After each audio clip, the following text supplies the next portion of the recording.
I came home after too many quiet years. Not for Christmas, not for birthdays, not for the easy family stuff. I came home because my father died.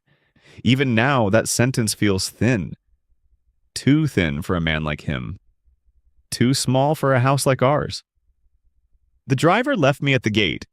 Then he pulled away fast. People do that around grief. They drop it off. They do not stay. I stood there with one bag, one black coat, one wrinkled shirt for the funeral, one body full of jet lag, one heart already late. Morning fog sat on the stone wall. The house rose behind it slowly. Big, still, cold, like it had been waiting without warmth. Growing up, that house felt huge. Not flashy huge, not showy huge. Old pride huge. Dark wood. Tall windows. Long halls. Rooms that made you lower your voice. My father loved that feeling. He liked silence with shape. He liked order with weight. He liked doors fully closed. He liked drawers that clicked shut. And he liked lives that stayed in line. He built the house around that hunger. Or maybe he built himself around it. The front yard looked thinner now. The hedges had lost their edge. Leaves scraped the stone path. The porch light was still on. Middle of the morning. That alone felt wrong. My father hated waste. He could spot one lamp across the house. Now a light burned for nobody. Grief can look cheap like that. A bulb left burning. A plant left thirsty. A house losing its habits. I pushed the gate open. Same old groan. That sound used to mean home. This time, it sounded like warning. I pulled my suitcase up the path. Each wheel sounded too loud, like I was interrupting something buried or something listening. The front steps were still chipped. Third step, right side. My foot remembered before I did. That is the cruel part of home. Your body keeps the map, even after your life moves on.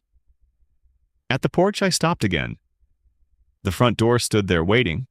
A dark wood, brass handle, tall glass on both sides. From a distance, nothing had changed. Up close, something had shifted. The doormat was different. The old one used to say, "Welcome." My mother bought it. My father never liked it. He kept it anyway. Now a plain dark mat sat there. No joke, no softness, no message. I stared at it too long. Sometimes grief hides in cheap replacements. Sometimes it hides in missing words. I set my bag down, then I listened. No footsteps. No dishes. No television in the den. No water running anywhere. No voices from the back hall. Houses always make noise. Pipes click. Floorboards settle. Curtains move. Ice cracks in old trays. This one had gone still. Too still. I thought of my sister then. The last call had been brief. Polite on top. Dead underneath. She told me Dad was getting worse. She told me to come soon. I did not come soon. I came after. That kind of guilt stays quiet. It sits beside you. It does not leave. My sister had always been better at staying. Better at birthdays. Better at appointments. Better at being physically there. I was the one who left, first for school, then for work, then for distance itself. At first, leaving felt clean. Then it felt useful. Then it became my excuse for everything. My father respected ambition, as long as it stayed nearby. Mine did not. That was always the problem. He never said it plainly. He rarely needed to. Silence was his sharpest language. I looked through the narrow glass panel, only shadows inside. The entry table sat where it always had. I could see its outline, not the details, not yet. I remembered standing there at 16, past midnight, shoes in one hand, trying not to breathe. Dad caught me anyway. He always heard the truth coming. At least I believed that then. Children make myths from strict men. Later, you learn the walls heard more. I looked up at the second floor. My old room sat dark. The curtain looked heavier. The window beside it sat slightly open. That would have annoyed him. He hated drafts. He hated pollen. He hated comfort that looked careless. For a second, I almost smiled. Then it died. The whole place still looked like him. Controlled. Stubborn. Hard around the edges. Easier to understand once absent. I opened my coat pocket. The old key was still there. I had carried it for years. Different cities, different apartments, different versions of myself. I never threw it away. Some part of me knew better. You do not toss a key like that. Not if you still say home. I turned it in my palm. Cold metal, worn edges, small scratches near the head. My father gave it to me at 17. No speech, just rules. Do not lose it, do not copy it. Do not come in drunk. I failed at least one, maybe two. He knew that too. Still, the key stayed mine. It followed me through everything. Cheap rentals, better jobs, bad relationships. Moves made in a hurry. Flights I booked too late. Nights I swore never again. Mornings I missed the house anyway. It was never just a key. It was proof. A place still existed with my name on it. A place older than my mistakes. A place that knew me first. I closed my hand around it. Metal against skin. Past against present. For 1 second, life looked simple. Walk in, see my sister. Face the funeral. Say goodbye to my father. Deal with the rest later. Oh, that was the plan. Small, clean, manageable. The kind of plan people make too early. I stepped closer to the door, set my bag beside the frame, touched the brass handle first. Cold. Then the lock. My hand paused there. Not from fear, from recognition. This spot knew me. This door knew my weight. This house knew the sound of me outside it. Or it used to. I took one breath, then another. The fog had started to lift. The porch light still burned. Somewhere inside, and the silence held. I slid the key from my palm, lined it up carefully, like ritual, like memory, like habit refusing to die. For one last second, I believed it. I believed home would still open. Then I reached for the lock. I pushed the key in slowly. It slid in like it still belonged there. For 1 second, I let myself breathe. Then it stopped. It would not turn. Not left. Not right. Not even halfway. Just a hard little refusal. Metal against metal. A tiny sound.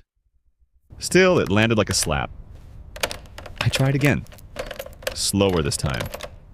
Same answer. No. Behind me, heels touched stone. I knew the sound instantly. My sister never rushed her steps. She always let silence arrive first. I did not turn around yet, and I kept my hand on the lock, on something that used to know me.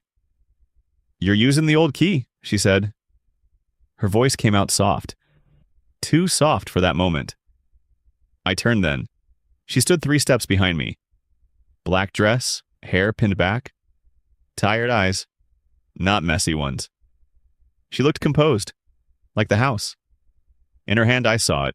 A cleaner key, brighter metal, new cut. No history on it. "When did you change it?" I asked. She looked at the door first, not at me. "A few days ago," she said. "A few days ago. Before the funeral. Before I got home." "Why?" I asked. She lifted one shoulder. "Dad wanted things organized." Organized. That was her word. Not safer, not temporary. Organized. "For who?" I said. That hung between us. She let it hang there.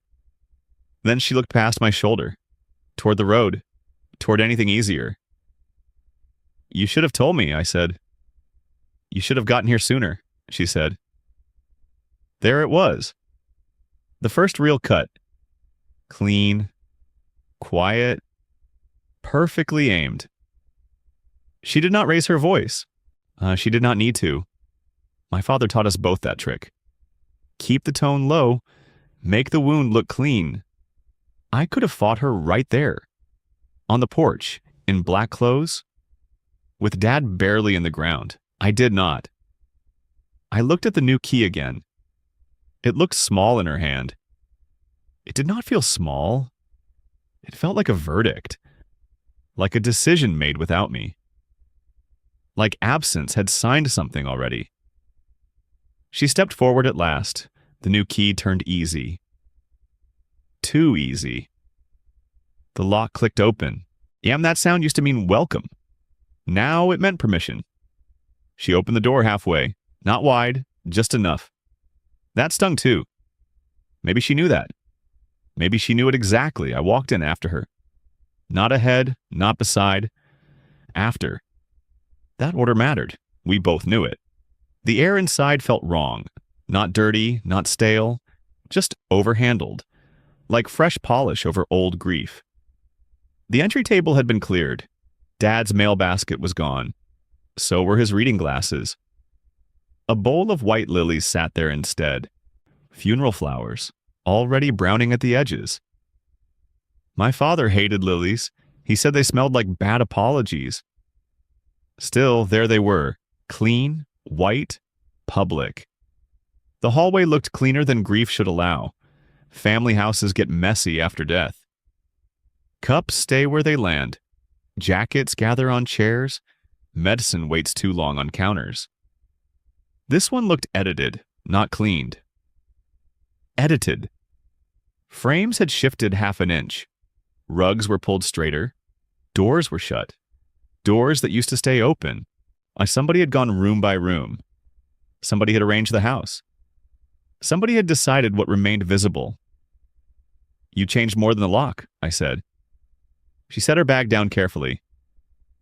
A lot needed handling, she said. That word again. Handling. Like we were discussing invoices. Not a man. Not a father. Not the body that ruled this house. She bent to fix a runner rug. Just a small adjustment. Still, it told me enough. My sister cleaned when she needed control. She did it as a girl. She did it after arguments. She did it after bad calls. Now she had done it to a house. Where's his cane? I asked. What? He kept it by the table. She glanced toward the wall, just once, then back at me. I put some things away. Put away. Another careful phrase. Another sentence without an owner. Why? I asked. Because we had people coming. We, not I. We had people coming. That sat wrong too. Her and the neighbors. Her and the priest. Her and the version that stayed. I let it pass. Not because it meant nothing. Because it meant too much. She walked toward the dining room. I followed without asking. 2 chairs faced each other there. One at Dad's place. One across from it. Both empty. The room looked staged for a conversation. Or a surrender. She did not sit yet. Neither did I. We just stood there. Like strangers learning the room. The table looked stripped. No envelopes, no pills, no folded newspaper. My father always left traces there. A receipt, a pen, and a complaint circled in ink. Now the wood surface shone bare. You've been busy, I said. Somebody had to be, she said. That one landed differently. Less polished, more honest. I looked at her then. Really looked. There were shadows under her eyes, fine ones. Expensive-looking exhaustion. The kind people hide well. I almost gave her that. Almost gave her the mercy of being tired. Then I remembered the lock. Where are Dad's study keys? I asked. That got her attention. Her face barely changed. And her fingers did. They tightened around the new key. Later, she said. Not no, just later. Later when? I asked. After the service. Why after? Because not everything needs today. It already happened today, I said. That one hit. I saw it. Small but real. She turned away first, toward the sideboard, toward the silver tray nobody used. She touched its edge, then straightened the funeral programs. Even those were aligned too perfectly. Dad asked me to take care of things, she said. I'll take care of what? I asked. The house. The house. Yes. Or access to it? She looked at me then. Straight on. You make everything sound ugly, she said. Maybe because it is, I said. Neither of us moved. Somewhere deeper in the house, something settled. A pipe? A board? A harmless sound? The silence after it was worse. My eyes drifted down the hall, toward my father's study. The door was shut. That door was almost never shut. He liked seeing it from the dining room. He liked work visible, even at dinner. Was it locked too? I asked. What? The study. She did not answer right away. She smoothed the front of her dress. Tiny motion. Enough. I knew then. The new lock was not about safety. It was not about privacy. It was about sequence. Who got inside first? Who touched what first? Who moved what first? Who hid what first? Who got time alone with the evidence? Who shaped the room before I arrived? Who shaped the story before I spoke? And who would spend the rest of the week trying to prove the house used to say something else? I kept looking past her toward my father's study. The door stayed shut. That alone felt wrong. My father liked doors open when he wanted control. Closed doors were for secrets, not work. Open it, I said. My sister did not move. After the service, she said. No, I said. Now. She folded her arms. Until then, she had been arranging the room. Now she let some steel show. You just got here, she said. Exactly, I said. Kiki, and you've already changed the locks. I was trying to keep things from turning into a mess, she said. By locking me out? By handling what needed handling. There was that word again. Handling, as if grief were paperwork. I stepped into the hall. She moved fast then and got between me and the study. You're blocking me now? I'm stopping you from barging in like you still live here. I grew up here, I said. So did I. Yeah, you stayed. Somebody had to. Same blade, clean, quiet, perfectly aimed. We stood there close enough to see what grief had done and what it had not. Her makeup was intact, her hands were not. Dry skin, red knuckles, a split near one thumb. Hospital hands, caretaking hands. Real work had happened here. I knew that. That made it worse, not better. Move, I said. Why? So you can storm in and act shocked? Act? You changed the locks. Because I had to. For what? For peace. I laughed at that. You call this peace? She flinched. Yeah, you don't know what the last 6 months were like, she said. Then tell me. Her jaw tightened. He was changing. He forgot things, then remembered them angry. He hid bills. He accused people. He wanted you, then said not to call. He said the house was changing. She stopped there. So you changed the locks. After he fell, she said. That pulled the room colder. When? 3 nights before he died. And you did not tell me? You were already coming for the funeral. That is not the same thing. No, she said. It isn't. For a second, neither of us spoke. There it was. The ugly accounting grief drags out of people. Who called? Who came? Who stayed? Who arrived after the worst part ended with a suitcase and a black coat? What happened? I asked. Her eyes dropped to the floor. He got up alone, at night, tried to go to the study. I slipped near the hall table. I pictured it immediately. The polished floor. his hand reaching for something solid and finding air. Was he there long? She took too long to answer. Long enough, she said. I looked at the hall table. Cleared now, empty. There used to be a basket there for mail, and his glasses, and his cane. I know. So where are they? She rubbed the side of her hand once, then let it fall. Put away. You keep putting things away. Because I couldn't keep looking at them. That was the first thing she had said all day that sounded like blood instead of polish. I almost softened. Almost. Then I looked at the shut study door again. What else did you put away? I asked. Her face closed. Don't do that. Turn everything into a cross-examination? You turned the house into evidence, I said. She stared at me for a long second. Then she stepped aside. Fine, she said. Now look. I opened the study. The smell hit first. Paper, dust, old leather, faint aftershave cotton wood. The desk sat where it always had, under the window. Green lamp, leather blotter, pen tray. Everything looked almost normal. Almost was the problem. There were blank spaces. The letter opener was gone. The stack of journals by the chair was gone. The framed photo of my parents was gone, too. I stepped closer to the desk. Too clean. My father never kept a clean desk. He kept an active one. One drawer pulled crooked when I tugged it. Locked. Another one, too. Where are the keys? Later? No. Then I saw the lower shelf. Right side. The dark metal file box used to sit there. It was gone. Where's the box? She said nothing. The file box was here. Still nothing. Where is it? Safe, she said. With me. I laughed once. What? With you? You took it?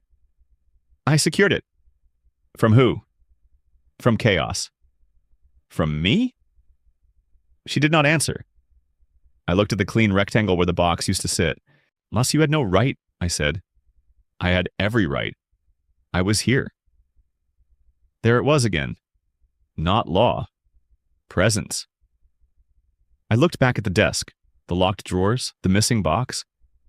Then I asked the question that had been standing in the room before either of us walked in. Did he change the will? Her face shifted. What? Too fast. Did he change it? I didn't say that. You didn't have to. She straightened. He reviewed things, she said carefully. About when? Over the last few months. With who? His lawyer. And you were there? Sometimes. Was he clear? That hit where the others had not. Don't, she said. Was he clear? She held my stare then. He knew me, she said. He knew who was here. And there it was. Not money, not paper, not even love. Presence, labor, proximity. I looked around the study one more time and understood the room for what it had become. Not a place of memory. A battlefield already cleaned after the first round. I took my hand off the desk. I want the lawyer's name, I said. I want the file box, and I want every key in this house. She let out one dry little laugh. You don't get to make demands yet, she said. Yet meant she thought there was already an order to this. A version of events where I had already arrived second. And second was where I was supposed to stay. That was when the grief changed shape. Until then, I had been mourning my father. Standing in that room, I started mourning something else. The idea that blood could keep two people from becoming strangers. I left the study before I said something permanent. She stayed behind. I heard a drawer rattle, then silence again. The house knew how to swallow endings. I walked back to the dining room. The lilies were browning faster now, so was the light.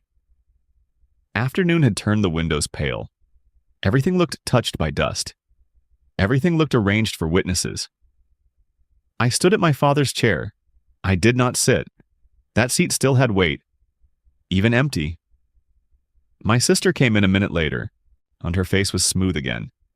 Too smooth. Like grief had been powdered over. "We have to leave soon," she said. "For what?" "The service." I looked at her. "You really want small talk now?" "I want us not to do this there." There. Not church, not funeral home. There. As if grief had a dress code. As if betrayal needed better lighting. I almost laughed. I did not. "Who else knows?" I asked. Her eyes shifted once. "About what?" "The lawyer. The file box. The lock." She set her jaw. "Stop making everything one thing." "It is one thing." "No. It started with a key."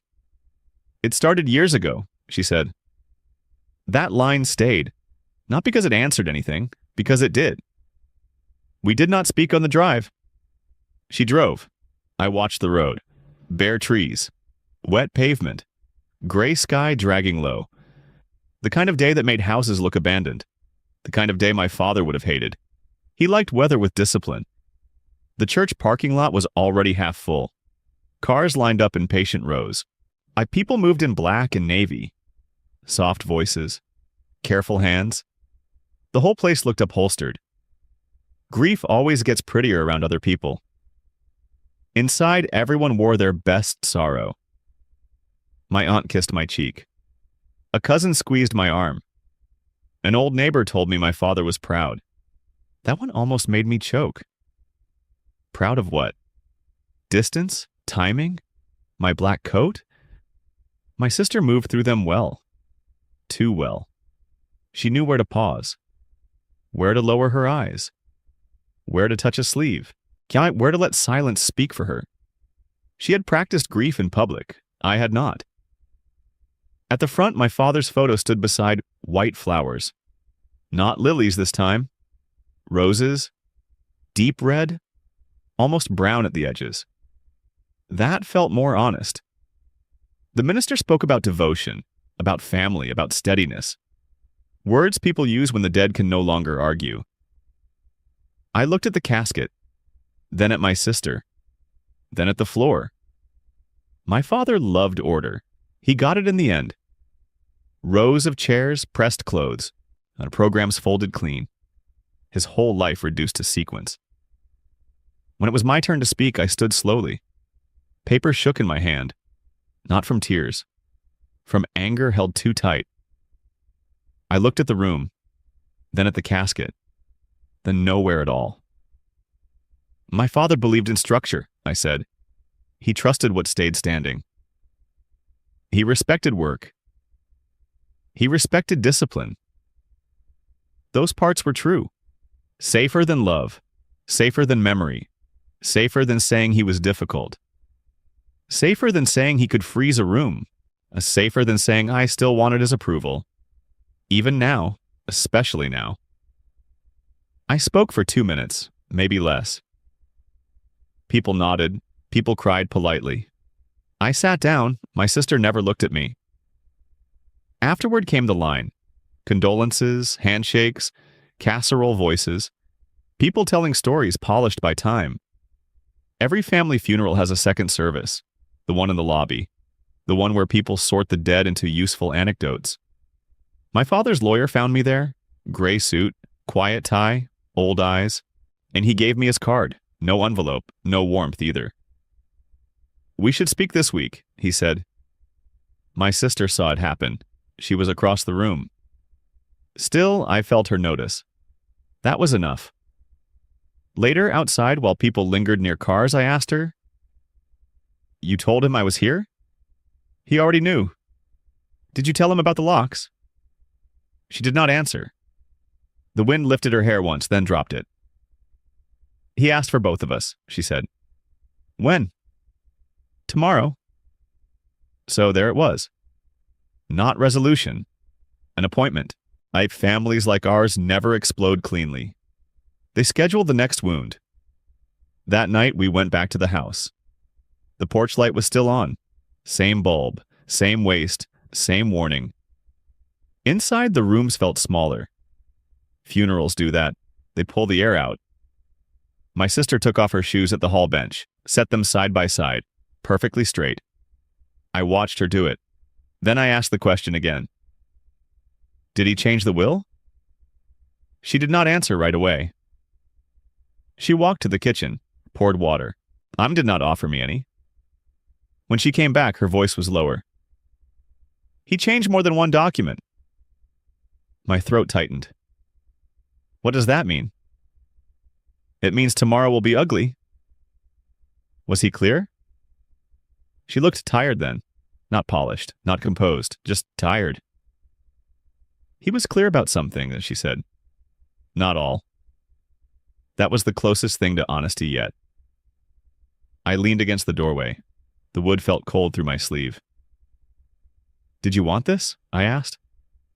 She stared into her glass. No, she said. Then she looked up. But I wanted not to disappear. That one hit differently.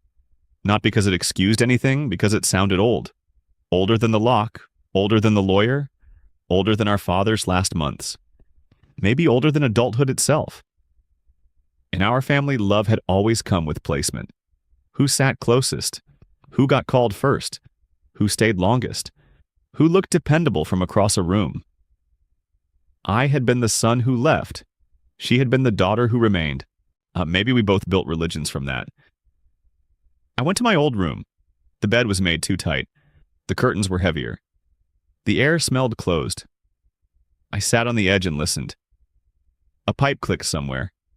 Floorboards shifted below. Then a door closed softly.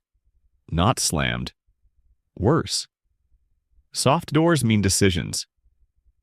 I did not sleep much. Before dawn, I got up and walked the hall. The house looked blue in early light. Thin, exposed. I stopped by the family photos. One frame sat slightly crooked. I straightened it, then stopped. No. Let it lean. In the study, the door was open again. My father's desk waited in the half-light. Still too clean. Still missing pieces. I stepped inside. On the blotter sat one thing. A key. Not the new front door key. A smaller one. Brass. Old. A label tied to it. My father's handwriting. Just 2 words. For James. My name looked strange there. Heavy. Late. Real. I picked it up. It warmed slowly in my hand. Behind me, my sister did not speak. I knew she was there anyway. Some silences have shape. I turned. She stood in the doorway. No armor now, no performance. Just a tired woman in yesterday's black dress. Where does it go? I asked. Her eyes moved once. Toward the locked drawer, then back to me. I never opened that one, she said. For the first time, I believed her. Not fully. Enough. I looked at the drawer, at the key, at her, then at the window behind the desk. Morning had started, gray but honest, and the kind of light that shows dust, the kind that shows fingerprints, the kind that does not flatter anyone. I slid the key into my pocket. Not the drawer, not yet. Some truths deserve witnesses. Some wounds do too. We open it together, I said. She nodded once. Small. Barely there. Still, it was the first thing all week that felt shared. Not healed, not forgiven, just shared. Outside, the fog was lifting. Inside, the house stayed cold. But something had changed. Not the grief, not the damage. Just the shape of the next move. And sometimes in families like ours, that is everything.